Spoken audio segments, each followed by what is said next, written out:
আসসালামু আলাইকুম সম্মানিত দর্শক। তো আপনারা এই মুহূর্তে আমার সামনে একটি গাড়ি দেখতে পাচ্ছেন, এক্স ফিল্ডার।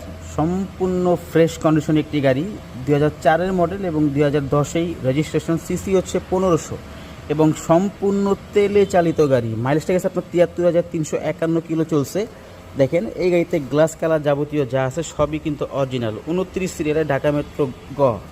এবং দেখেন চাওড়া চাকাই কিন্তু অ্যালোরিং সহ একদম ফ্রেশ আছে এবং সম্পূর্ণ আনটাচ একটি গাড়ি। আপনাদেরকে ভিতরের লুকটা দেখেন, ভিতরের কন্ডিশনটা দেখেন, একদম সুপার ফ্রেশ। যা যা আছে সবই একদম সুপার ফ্রেশ। আপনি যদি শোরুমে আসেন ফিজিক্যালি দেখলে আপনি বুঝতে পারবেন। যারা একটি ভালো এবং ফ্রেশ কন্ডিশনের এক্স ফিল্ডার খুঁজছেন, দেরি না করে চলে আসুন আরপি কার সেন্টারে। এই গাড়িটা যারা দেখবেন তাদের অবশ্যই পছন্দ হবে। তো যারা রেন্টেকারে ব্যবসা করতে চান বা ব্যক্তিগতভাবে ব্যবহার করতে চান তাদের জন্য আদর্শ একটি গাড়ি। দেখেন গ্লাস কালার যাবতীয় যা আছে সবই কিন্তু একদম অরিজিনাল। তো এটা হচ্ছে আপনার 2004-এর মডেল এবং 2010-এ রেজিস্ট্রেশন, সিসি 1500, সম্পূর্ণ তেলে চালিত গাড়ি। তো এই গাড়িটির আস্কিং প্রাইস হচ্ছে আপনার 13,50,000। শোরুমে এসে দামাদামি করে ক্রয় করতে পারবেন।